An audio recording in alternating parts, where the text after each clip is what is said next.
and best practices in developing on Greenfield solar in the UK. I'm Giles Clark. I have with me Ypatios, Moysiadis and Anthony Doherty. I'll ask the two of them each to give a short introduction, explaining who they are, why they're here and why this topic is relevant to them. Anthony, would you like to go first, please? Sure. Good afternoon, everybody. So my name's Anthony Doherty. I'm Chief Investment Officer at NTR, and NTR has been around over 40 years. We've invested in over sort of 3 gigawatts of wind, solar and storage. We currently operate in 6 markets in sort of Western Europe, and in the UK we have 10 sort of solar projects at the moment. We're just actually building out one, which we just sort of closed a sort of a corporate PPA with British Telecom just there recently. And so we're very interested in the UK and other European markets, but for us as well, we do quite a bit of wind, but for us, solar is very important and very keen to see, the solar sort of expand out both in the UK and elsewhere. Good afternoon from me as well. My name is Ypatios Moysiadis. I'm the managing partner in Wattcrop. Wattcrop is a Macquarie Green Investment Group development platform. So we are the traditional Greenfield developers. We have a pipeline right now in solar for about 1.3 gigawatts, as well as standalone storage assets approximately at 1 gigawatt.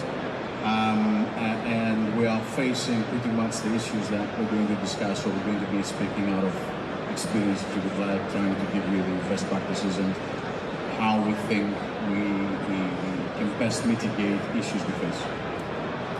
And I'm Giles Clark. I've been working in solar since 2006. First of all in Southern Europe, but from 2010 onwards in the UK. I've done EPC, O&M, asset management, investment, disposal, a lot of M&A.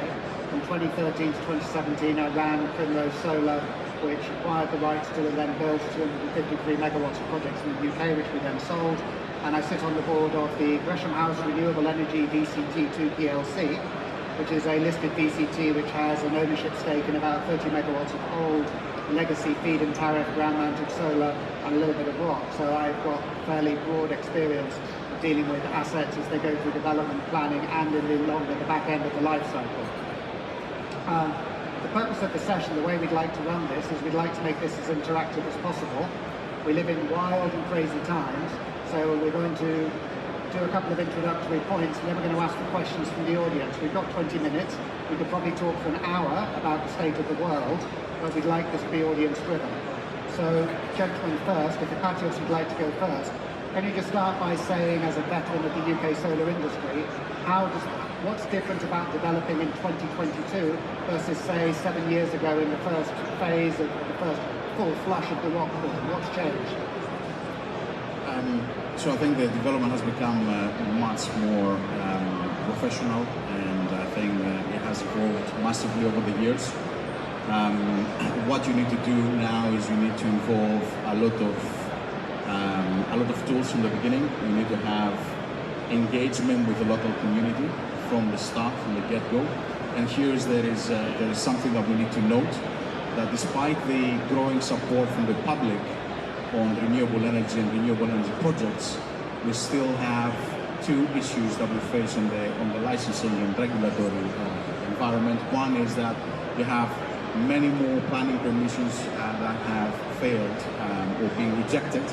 And the second one is that now we have planning permissions that the time from application until the planning permission is granted is exceeding 250 to 180 days.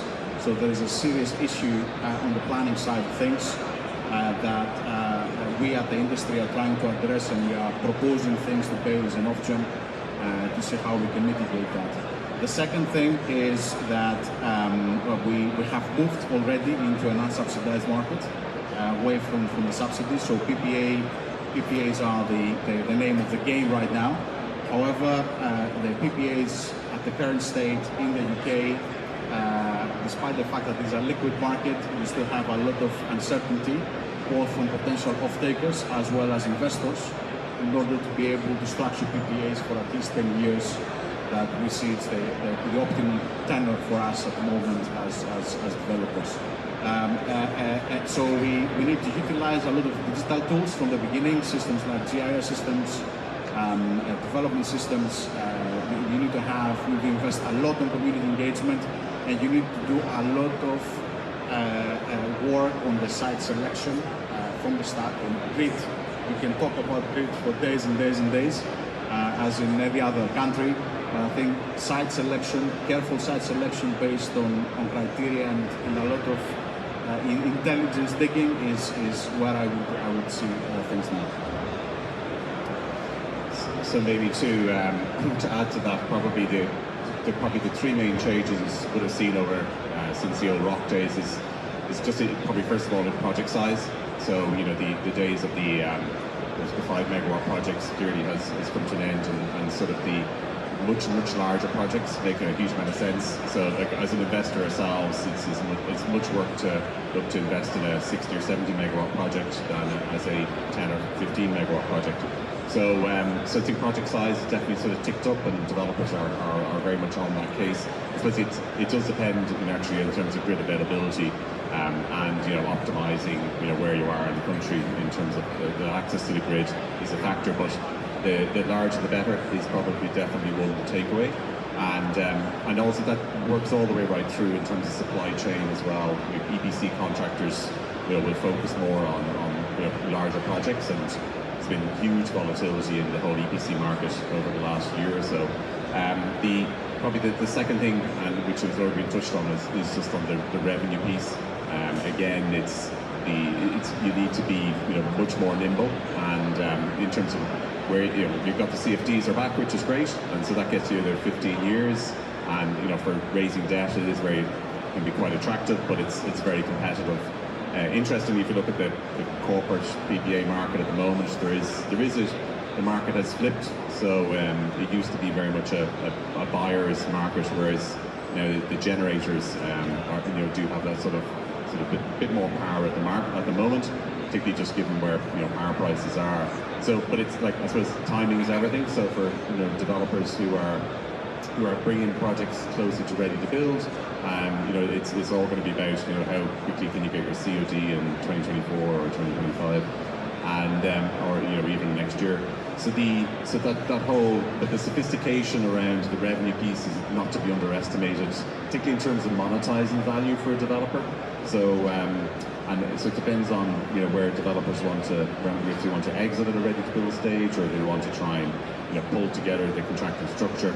And so we ourselves have found it, just given the volatility in the EPC, the EPC prices can go up, and and PPA prices are moving around the place. So triangulating when exactly you lock the two down is quite important, and that's very different to 7 years ago when you had a fair bit of visibility on what your revenue offtake was. Now it's a complete triangulation. You really need to be careful in terms of locking in your returns, and also for developers then locking in their premiums. Then probably the third thing I would say is just where we're seeing developers are becoming an awful lot more. The challenge is levels of sophistication. So there is an awful lot of investors who are looking to go earlier stage. So partnering in developers is probably something that they should think of, and that can be in different ways.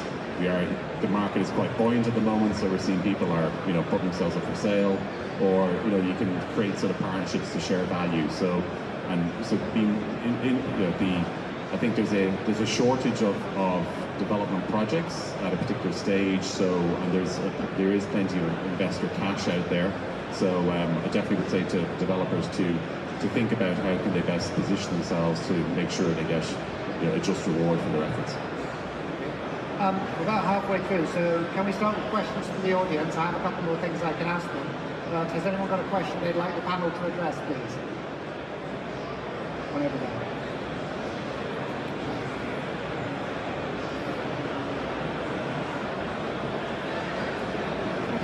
Aside from grid, one of the issues I've certainly experienced as a developer is the increasing lack of resource within LPAs to actually process and determine applications.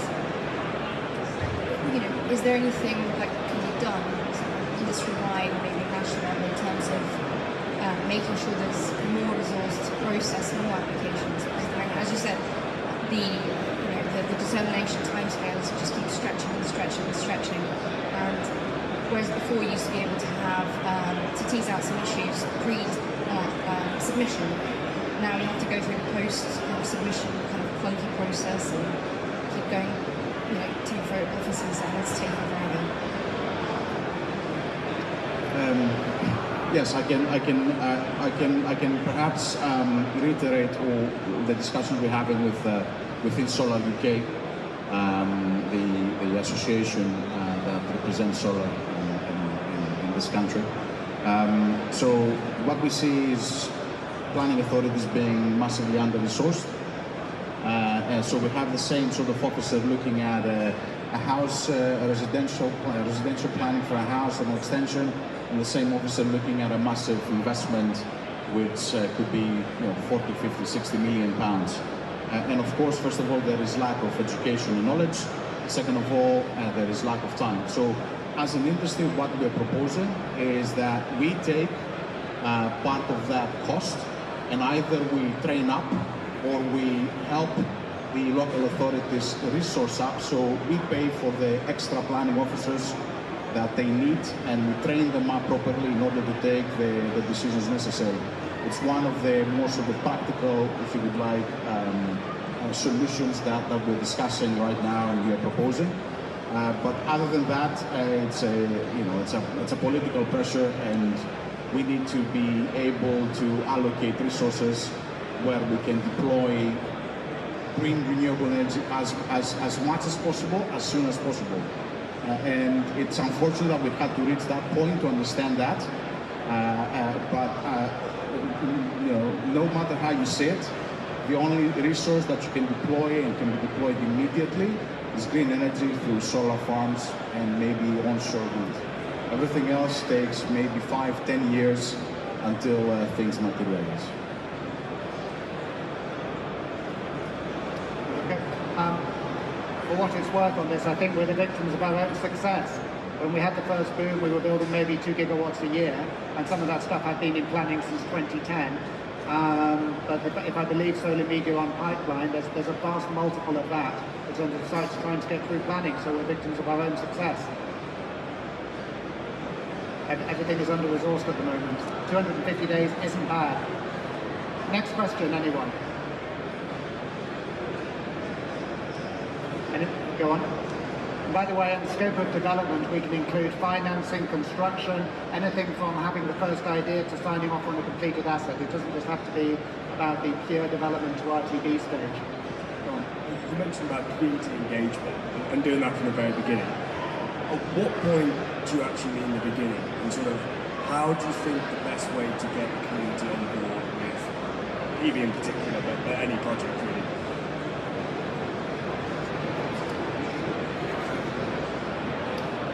So essentially, you have the initial stages of project development.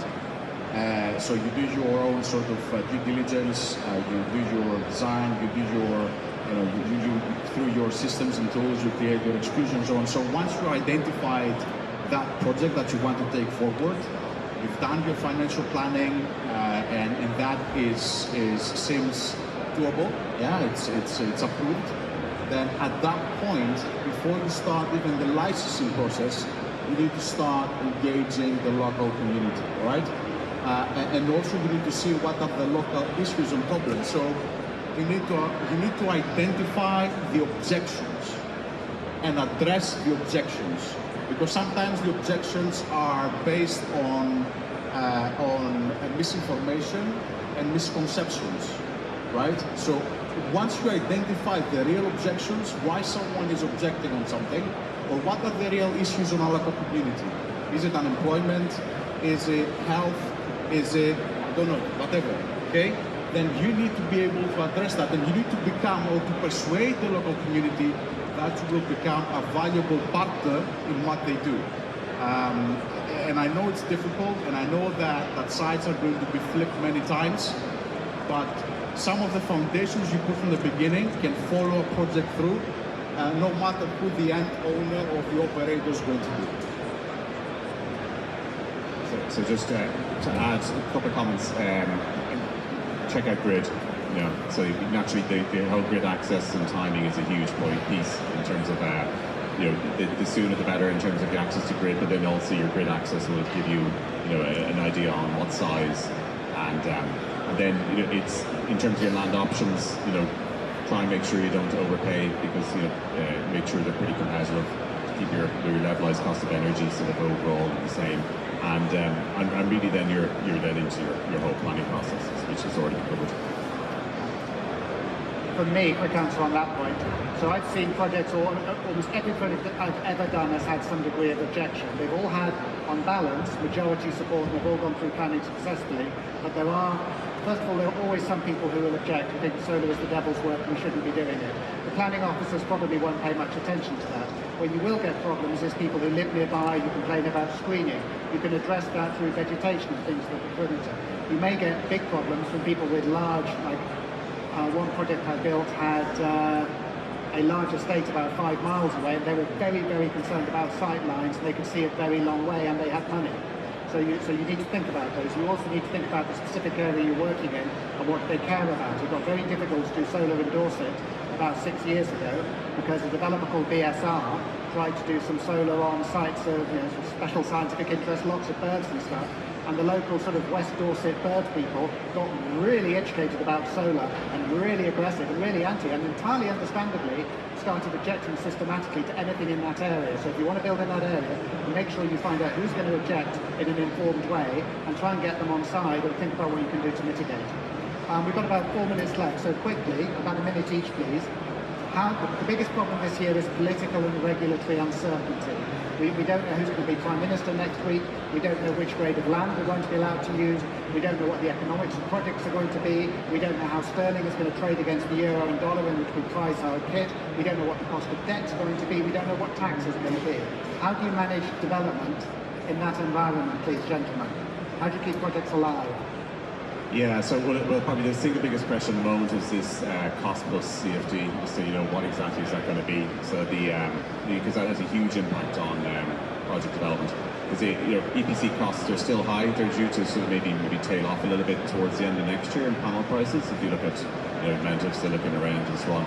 But the costs have stepped up from where they were a couple of years ago. So the power prices are high. So ideally you would get a higher price PPA. If you look at what's happening in Europe, it's the €180 cap. Ideally, we'll have a sort of it will be closer to those numbers as a cap, and just let the market work it out. The biggest thing is we just need is that uncertainty, because if it's too low, then it can kill projects. From my side, looking at it from a greenfield development, how do you keep projects alive? I think that if you look at development as a quick, short-term game that you come in, you develop something and you flip, you're in the wrong industry, you're in the wrong sort of situation. So development has to be treated as a long-term strategy. So you come in, you need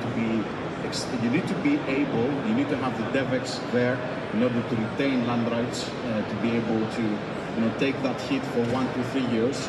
What we've seen for certain is that our industry works in cycles, right? So something that works now, perhaps that doesn't work now, perhaps it will work 2 years down the line, and the opposite. We've seen many schemes that people were waiting for panels to go down and for prices to drop in order to make them more profitable. And what happened? Prices went up, and now the schemes are in trouble, right? So you need to be able to take your time and stick to your strategy initially, but also you need to be able to adapt based on the regulatory situations that you might have, either through changes of government or wars or whatever else. But development is long term. So right now, if you have assets and these assets have license and you develop quality assets, these assets are worth a lot. All right. So develop quality assets and be ready to hold the assets for 2, 3, 4 years, 5 years before you sell. Thank you. And for me, just don't lie to yourself on the economics. Be real with your cash. Thank you all. Thank you, guys.